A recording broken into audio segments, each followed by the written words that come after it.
ఎవరు? నీలాంటి గజ దొంగల్ని దోచుకునే ఘరానా దొంగని. ఘరానా దొంగ? నాకు అర్జెంటుగా 40 లక్షలు కావాలి. రేపు ఉదయం MVP కాలనీ దగ్గరికి వచ్చి తీసుకుంటాను. నన్ను పట్టుకోవడానికి నీ వాళ్ళ చేత కొబ్బరి బొండాల కొట్టు, చెప్పుల కొట్టు లాంటివి పెట్టించుకో. నీ మనిషి ఒకరిని ముష్టివాళ్ళ నిలబెట్టు, 40 లక్షలతో సహా.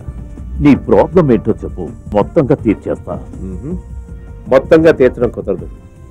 రోజు మాకు సమస్యలుంటాయి. నువ్వు బంగారు గుడ్లు పెట్టే బాతువి, అంత తొందరగా నరుకుంటానా? నువ్వు వింటరా నరికేది? నువ్వు ఫోన్ పెట్టి 1 2 3 అని లెక్కెట్టేలోగా నీ తల నరుకుతాను. 9849063793. 793. అయ్యా, అది నా నంబర్ అండి.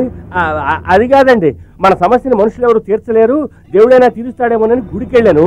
అక్కడికి వెళ్ళి స్వామి నా భారాన్ని తగ్గించు అని కళ్ళు మూసుకుని నించున్నాను. భారం తగ్గినట్టు అనిపించింది. జేబులో చేపెట్టి చూస్తే సెల్ ఫోన్ లేదు. ఏడుకొండలవాడ వెంకటరమణ, వాడు ఎలా ఉంటాడు? ఏంటండి, నేను కళ్ళు మూసుకుని నించున్నానని చెప్తున్నానుగా. వాడు ఎలా ఉంటాడు, అడ్రస్ ఏంటి, ఆధారాలు ఏంటంటే నేను ఎలా చెప్పగలుగుతాను? అయ్యో, ఏంటి నన్నే అనుమానిస్తున్నారా? నేను మీకు ద్రోహం చేస్తానా? అలా చేశానంటే వీధి వీధి అమ్మ తల్లి అంటూ ముచ్చెత్తుకోవాలి.